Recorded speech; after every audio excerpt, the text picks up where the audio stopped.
Hey guys, this is Zach from Bear and Barbell. Today I'm going to go over with you a 4-day program of what a strongman program could and should look like. With that being said, this is not the only way to make a program. This is how you'll probably see a lot of them laid out, put in a sensible manner. So if you're somebody who makes your own programs, you can't afford a coach, or you just like to do your own thing and you want to experiment, this is a good template to go off of. So let's first start by talking about, in a strongman contest, what you're pretty much guaranteed to see and what you need to account for in your programming. So you're always going to see a press, you're always going to see a load, you're always going to see a carry, some sort of pull from the floor like a deadlift, and then that fifth event is variable.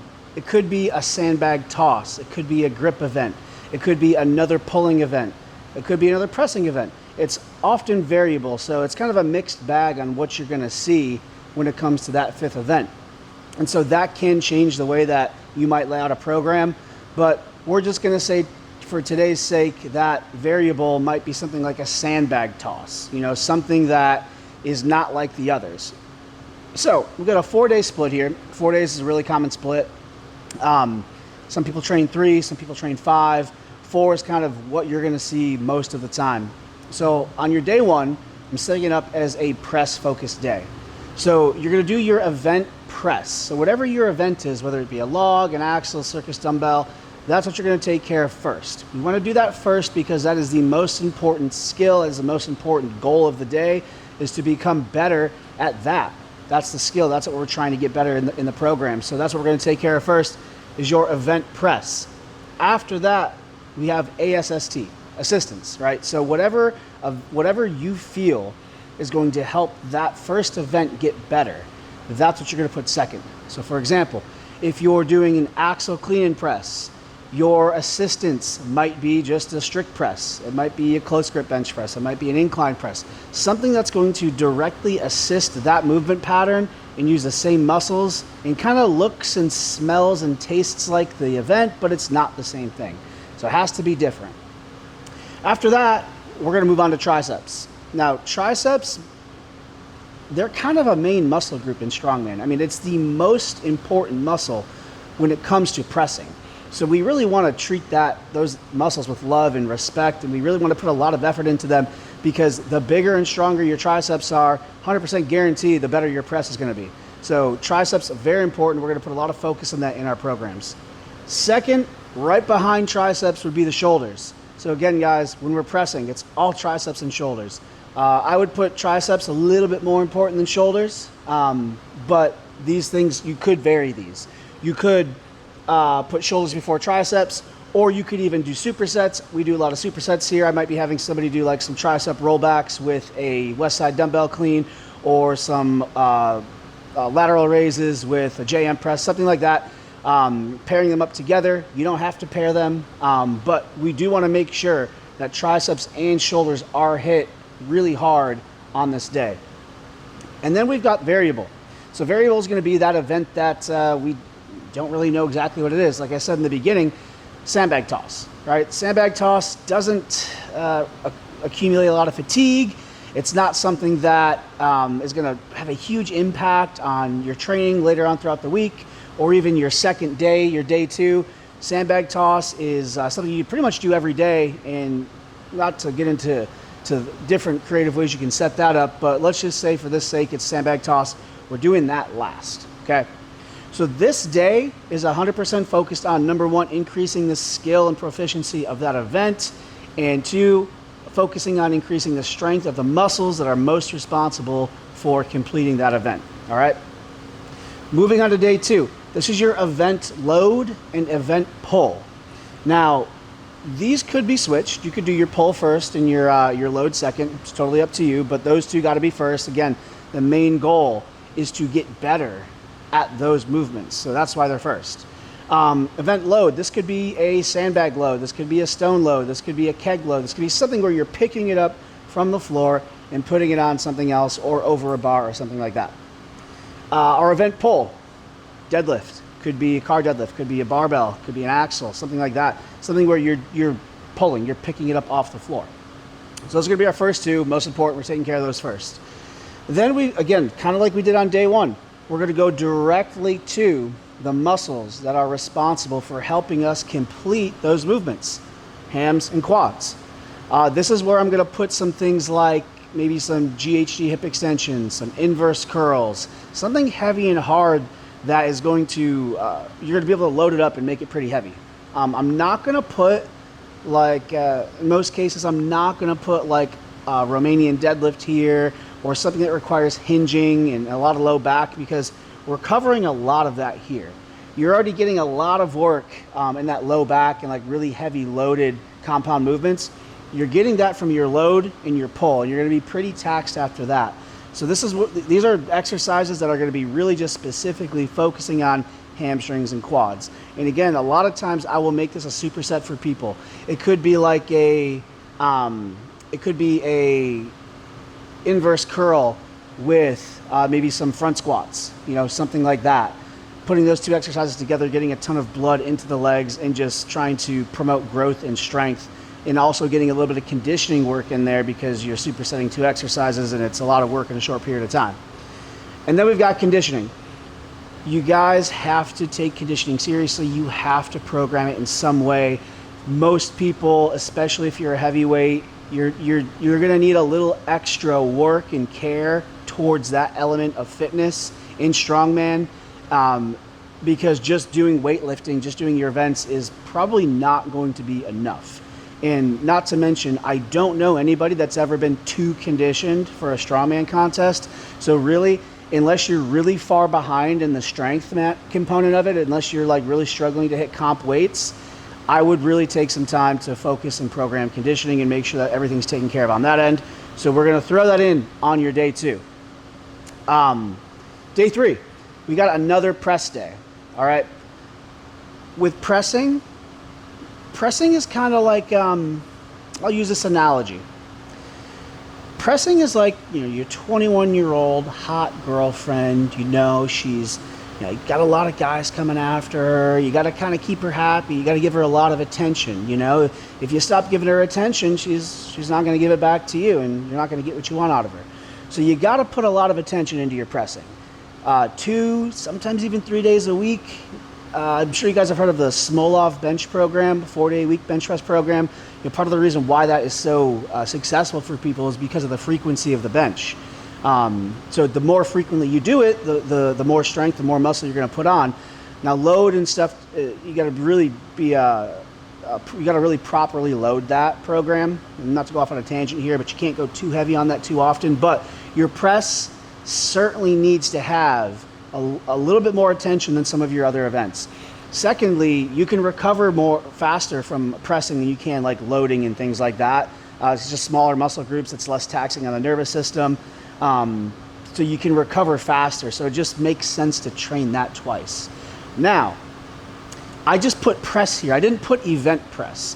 That means that it does not necessarily have to be your event. It can be a completely different style of pressing, but it should be heavy, and it should be really taxing, and it should promote growth in your pressing movements. It could certainly be your event press again, especially if you're somebody that's really far behind in what you need to be doing in contest as far as weight goes. So, or if you're new to strongman and you're still learning the skill, would not be a bad idea to make that another event press. I would structure it differently. Maybe it's a speed day. Maybe you're focusing on dynamic effort. Maybe it's more volume. It could be a lot of different things, but I would most certainly make sure that whatever it is, you're putting it first, because again, we've really got to give those muscles a lot of attention, or you're not going to get what you want out of them. Then we've got heavy pull upper. So I put upper there so that way you don't confuse that with like a deadlift, right? So we want to do something that's a heavy upper body pull. This can be weighted pull-ups. This can be a seal row.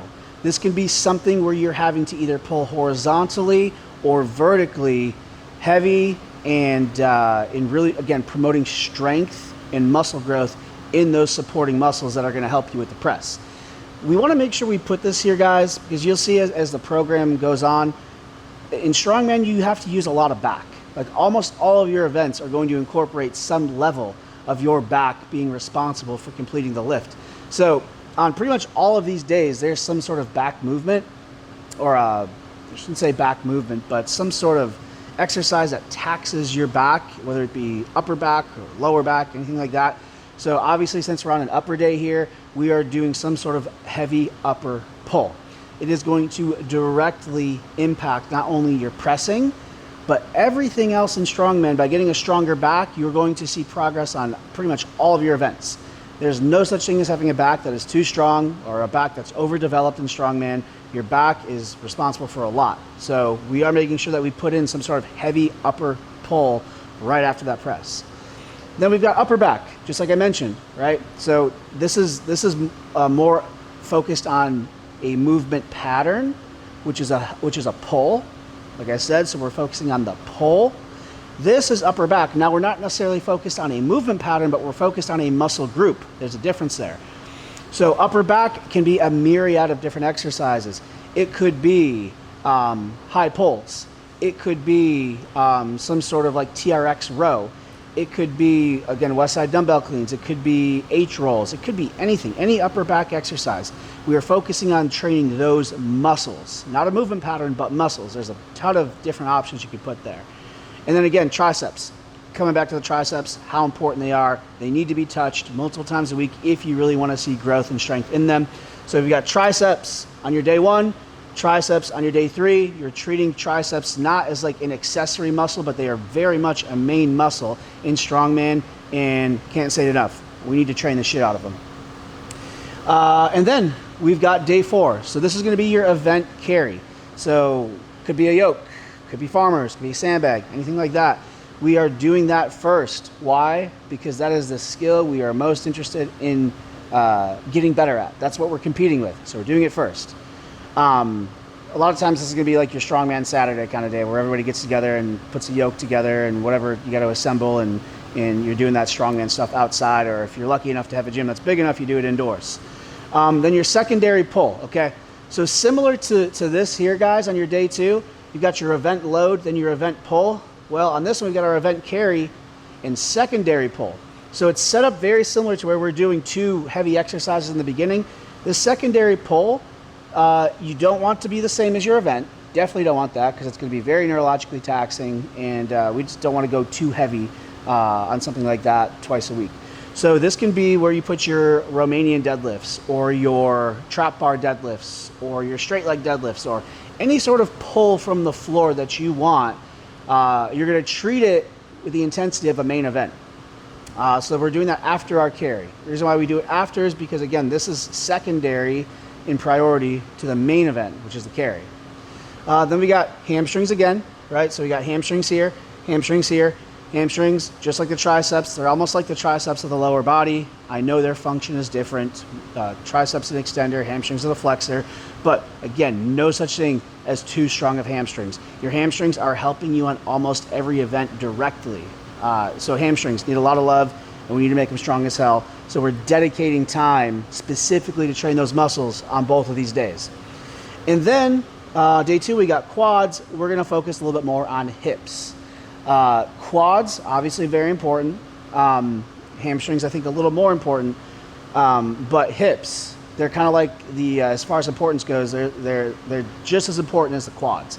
So not quite as important as the hamstrings, but they are an important muscle group, obviously, right? So instead of focusing on quads, we're going to put hips here. This can be something like a lateral box step down, or it could be a GHD hip extension, something that really focuses on either this or this, with a dominance in hip extension and really getting the glute involved in this. Then we've got variable or conditioning. So again, guys, because it's variable, we don't exactly know what it's going to be. So we're hitting that twice. Again, we're talking about if this was like the sandbag toss, definitely have the opportunity to hit it there again. Not going to dramatically impact recovery or anything like that. Or conditioning. So you could totally choose. You could hit that variable again, or you could choose conditioning. It depends on your skill. It depends on your recovery. Depends on a lot of different things, but you're never going to be wrong doing conditioning more often. So that last day, variable or conditioning, you could choose, or you could do both. Other ways that you could set it up. But guys, this is a really good template to base your training off of if you're making your own. There are many different ways that you can structure this. And if you're somebody that you know you have a weakness in a particular body part or movement, you could totally increase the frequency of how often you're training that movement or body part. This is for somebody that is just generally looking to get better without any glaring weaknesses. If you're somebody where your press is just horrible, but you're an amazing deadlifter, you know, maybe you got long arms and you're built for pulling, you may want to put a third press in there somewhere, right? You got to structure it properly so you don't overtrain and fatigue and end up with tendonitis or something like that. But that could be a way that you go about it. But this right here, a 4-day week split, remember guys, you're always going to have a press, a load, a carry, a pull, and then something else. This accounts for all of that. Is that about 8 minutes?